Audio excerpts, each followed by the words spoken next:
got you all in check. Listen. No. What nobody's you in check. We are just having a nice little debate about this thing. Now, I didn't sound off that much in the last segment. This is what I have to say. The process by which we educate students is so messed up. I'm never going to agree with the government imposing some type of law that forces a child to stay in school until they're 18. I'm not, at the same time, I'm not saying that it's okay to let your 14 or 15-year-old come to you and say, you know what, don't think school's for me, because in my house, my son won't be doing that.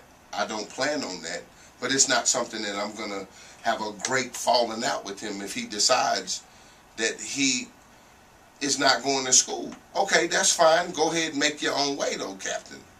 You know what I'm saying? Since you think that it's all, you know, that you can make it like that. Wait, that ain't no. You said that ain't a falling out? I think that's, you know. No, just make it. That's falling out. No, that ain't a great falling out because I'm going to still love him. Yeah. But I want him to get a glimpse at things because he might be a beast. He might go out and make it happen.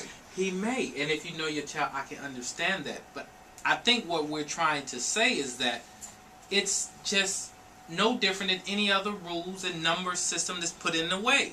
Because the same way, you cannot right now, unless you saying I'm a homeschool my kid, you can't keep your son at home at 10 and say he not going to school no more.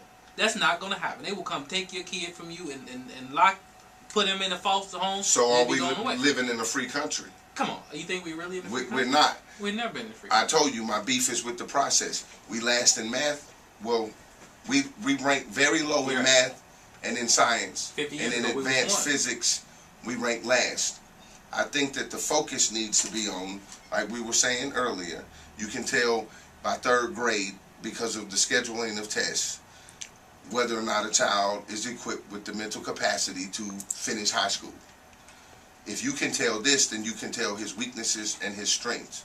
And by being able to tell this, you should be able to tell whether he's more mathematically inclined, mechanically inclined, scientifically inclined, so that you should start to careen him more in a direction for that, so that we can produce a student who is stronger in mathematics or who is stronger in science, and quit feeding him basket weaving classes and PE classes that don't have anything to do with anything if we want to become leaders in particular subjects. But at the same time, everybody can't be a leader. We know that. So to say that we don't need to be 19th or last out of 21 industrial countries. We don't, but he still needs to gym and other things to learn how to social interact, to build up his strength, to build his confidence. You know, it's different. I remember vividly in junior high taking cooking classes and sewing. I learned to this day, I still know how to put a hem in my doggone pants because I took that sewing class that they made me take. I was like, this is garbage for girls and chicks. What am I doing? Right, but I'm glad exactly. But I can sew up a hole in my knees. So it's certain things I think that are still vital. That doesn't mean you strip out everything and just totally